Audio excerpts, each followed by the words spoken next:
If you don't have a model that you can use interchangeable pieces, then you don't have to worry about this, but I do. So I do just need to connect this, and it's really easy.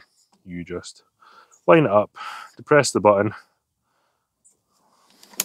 push it in, and then tighten up the turn on this side. Now it's time to put the handle on, and now where you put the handle is going to depend on how tall you are.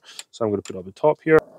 And to attach the bracket, you just slot it into the bottom of the handle and then push the screw through on this side, and you can tighten up with this wing nut. Last piece you need to attach is the deflector for the bottom. I'm just going to take the tape off before I attach the protective cover here. And this clips on in the same mechanism as the handle. Put this slot here into this metal bracket here, and then tighten the screw up.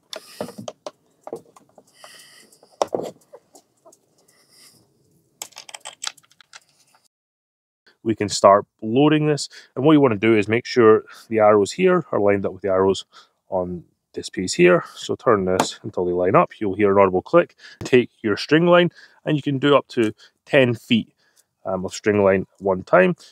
And what I'm going to do is thread string from one side to the other side.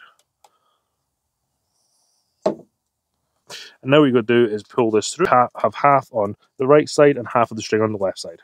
And it's easier when you have a new piece of string because you can just pull it through and then cut them both at 5 feet. Then you know you've got an equal amount of string on each side. And now that we've got this lined up, you can just turn this by hand, which isn't too difficult. You hear an audible click and the string will start to pull in on both sides. Or Ryobi have provided this handy little tool here that you can just put on, and you should be able to just turn.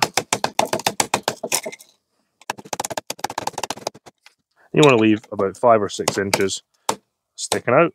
Now, if you're like me and already in the Ryobi 40V platform, all you need to do is attach your battery and you're ready to weed whack.